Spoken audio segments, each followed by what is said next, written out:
இனிய காலை வணக்கம். இன்றொரு செய்தி.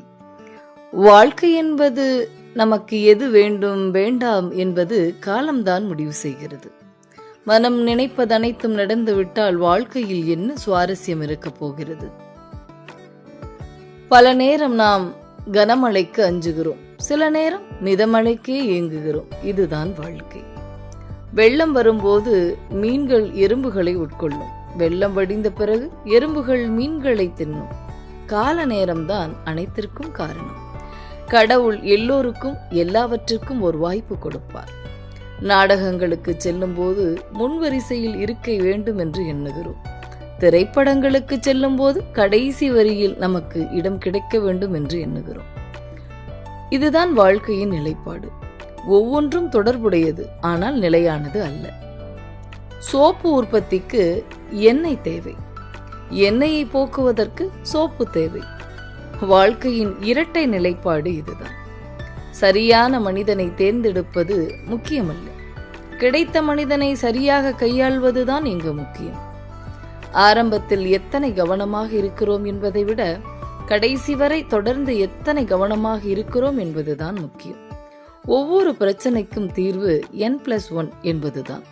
இதில் N என்பது எத்தனை தீர்வுகளை நீங்கள் முயற்சித்தீர்கள் என்பதும், இந்த 1 என்பது நீங்கள் முயற்சிக்காத தீர்வுகளையும் குறிக்கும்.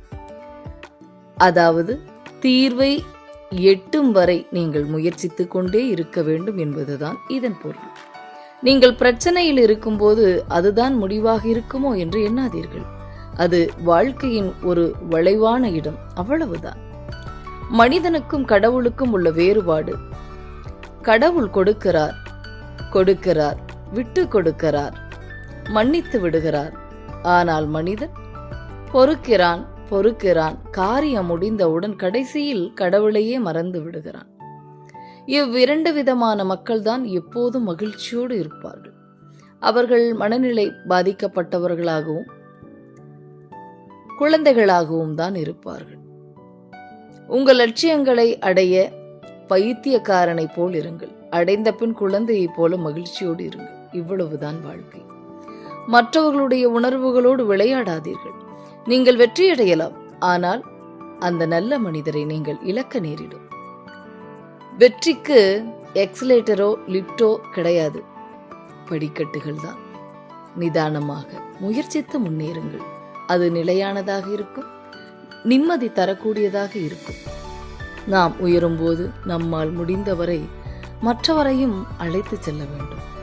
அது பயணத்தை அழகாக்கும், நிறைவை தரும் என்று சொல்லி இந்த நாள் உங்களுக்கு மிகச்சிறப்பான நாளாக அமைய என் வாழ்த்துக்கள்.